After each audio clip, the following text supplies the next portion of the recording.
بسم اللہ الرحمن الرحیم۔ عصر کی نماز چھوٹنے کا گناہ۔ ایسے ہی سچے قصے سننے کے لیے ہمارے چینل کو سبسکرائب کریں اور واقعہ بالآخر مکمل سنیں۔ رسول اللہ صلی اللہ علیہ وسلم نے ارشاد فرمایا، اللہ تعالیٰ نے جب مخلوق پیدا کی تو عرش کے اوپر اپنے پاس لکھ لیا کہ میری رحمت میرے غصے سے بڑھ کر ہے۔ رسول اللہ صلی اللہ علیہ وسلم نے فرمایا، مومن کو پہنچنے والی ہر تکلیف، بیماری، غم، تھکاوٹ، فکر مندی کے بدلے اس کے گناہوں کو مٹا دیا جاتا ہے۔ رسول اللہ صلی اللہ علیہ وسلم نے فرمایا، اگر انسان کے پاس مال کی 2 وادیاں ہوں تو وہ تیسری کی خواہش مند ہوگا، اور انسان کا پیٹ مٹی کے سوا اور کوئی چیز بھر نہیں سکتی، اور اللہ تعالیٰ اس شخص کی توبہ قبول کرتا ہے جو سچی توبہ کرتا ہے۔ رسول اللہ صلی اللہ علیہ وسلم نے ارشاد فرمایا، جس شخص کی نماز اثر رہ گئی تو گویا اس کے اہل و عیال اور اس کا مال تباہ و برباد ہو گیا۔ رسول اللہ صلی اللہ علیہ وسلم نے ارشاد فرمایا، تباہ کرنے والی 3 چیزوں کے ساتھ شرک کرنا ہے، اس سے بچو، اور جادو کرانے سے بچو۔ رسول اللہ صلی اللہ علیہ وسلم نے فرمایا، جس نے کسی آدمی کو ناحق قتل کیا وہ جنت کی خوشبو بھی نہ پا سکے گا، حالانکہ جنت کی خوشبو 40 سال کی راہ سے سونگھی جا سکتی ہے۔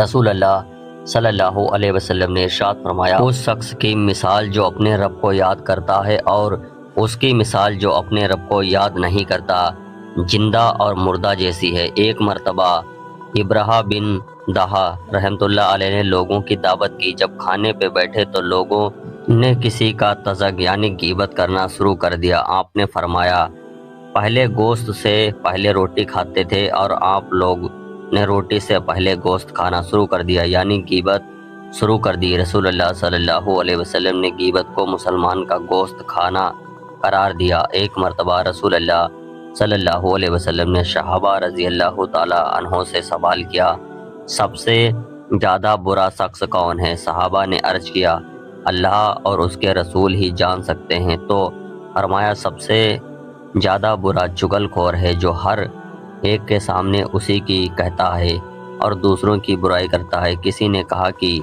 عذاب قبر کے 3 حصے میں 1/3 غیبت کی وجہ سے، 1/3 پیشاب کی احتیاط نہ کرنے کے بنا پر اور 1/3 چغلی کی بنیاد پر ہوتی ہے۔ حسن بصری رحمۃ اللہ علیہ نے فرمایا، جو شخص تجھ سے کسی کی بری بات نقل کرے تو سمجھ لے کہ وہ تیری بات بھی دوسروں سے ضرور کہے گا، اسی لیے کسی کی برائی کرنے والے پر یقین نہ کر۔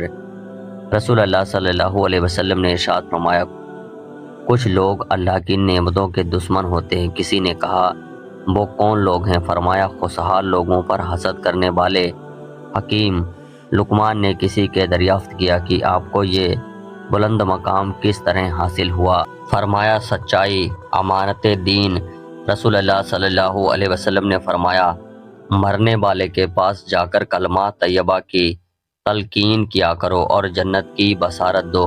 مایوسی اور نا امیدی کی کوئی بات نہ کہو، کیونکہ وہ بہت سخت وقت ہوتا ہے۔ اس وقت میں اچھے سے اچھا علم والا بھی گھبرا جاتا ہے، اور دنیا اور دوستوں کی جدائی کے وقت شیطان نہایت قریب ہو کر بہکانے کی کوشش کرتا ہے۔ مرنے والے سے کلمہ پڑھنے کو نہیں کہنا چاہیے، ہو سکتا ہے کہ وہ انکار کر بیٹھے، بلکہ اس کے پاس بیٹھ کر اس طرح کلمہ طیبہ کا ورد کیا جائے اس کے کان میں آواز جاتی رہے۔ حضرت عبداللہ بن عمر رضی اللہ تعالی عنہ روایت کرتے ہیں کہ رسول اللہ صلی اللہ علیہ وسلم نے ارشاد فرمایا کہ سب سے پہلے زمین پھٹ کر مجھے ظاہر کرے گی، پھر ابو بکر اور عمر سے ظاہر ہوں گے، یعنی نکلیں گے، پھر میں جنت البقیع قبرستان جاؤں گا، لہٰذا وہ قبروں سے نکل کر میرے ساتھ جمع کر دیے جائیں گے، پھر میں مکہ والوں کا انتظار کروں گا حتیٰ کہ وہ بھی قبروں سے نکل کر